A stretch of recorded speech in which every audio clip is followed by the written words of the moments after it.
शिवचरण की ट्यूबवेल से ही सींच लूँगा, देखूँ तेल पर राजी होते हैं कि नहीं, वह बुदबुदाया। दूसरे दिन सुबह ही राहत की बीवी ने बकरियां खोल दीं, जिसे डोलिया को चराने ले जाना था। यदि घर में बकरियां न होती तो भी घर का खर्च आराम से चल जाता, लेकिन यह राहत की बीवी की ही राय थी कि घर में बकरियां होनी चाहिए, जिन्हें समय समय पर बेचकर बच्चों का कपड़ा लत्ता खरीदा जा सके। घर में कुल मिलाकर 11 बकरियां थीं, जिनमें 3 बड़ी और 8 छोटी। 11 बकरियां जब मैं करतीं, तब इन्हीं बकरियों की भीड़ को देखकर राहत की बीवी खुश होती और बकरियों के पैसे जोड़ती। डोलिया बकरियों को लेकर बाग में पहुंच चुकी थी। चारों तरफ के खेत खाली थे, अतः उसे फिक्र नहीं थी कि बकरियां किधर जाएंगी। डोलिया अपनी अन्य सहेलियों, जो बकरियां और भैंस लेकर आ चुकी थीं, उनके साथ हो ली और घर से छोटे भाई पहलवान को भी बुला लिया।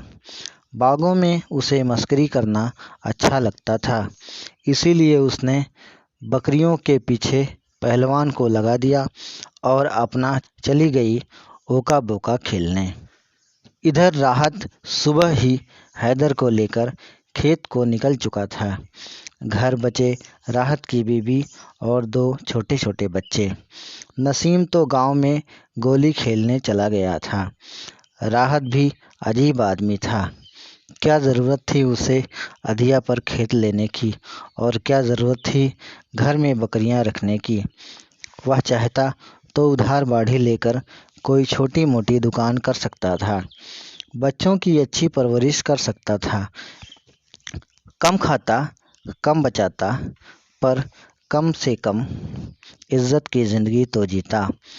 पर क्या करे, नाम तो राहत था, पर दिल में संतोष 1 पैसे का नहीं था। दिन भर खेतों में रहता और रात भर खाट पर पड़े पड़े पैदावार की सोचता, और जब खेतों में काम न होता तो इधर उधर मजदूरी करता। सच है कि इंसान जब जहालत के जाल में फंसता है तो फंसता ही चला जाता है। धीरे धीरे समय बीतता गया। डोलिया अब सयानी हो चुकी थी और काफ़ी बिगड़ चुकी थी। उसका बकरियां चराने का सिलसिला अब भी जारी था। 16 साल पार कर चुकी डोलिया फैशन की काफ़ी शौकीन थी।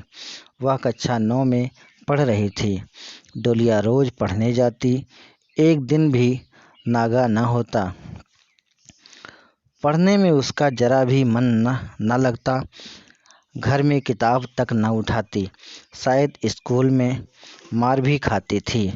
किसी को यह उम्मीद नहीं थी कि वह हाई स्कूल पास हो जाएगी। राहत और उसके बच्चों की ज़िंदगी में आगे क्या परिवर्तन हुआ, जानने के लिए सुने जीवन स्तर कहानी का अगला पार्ट।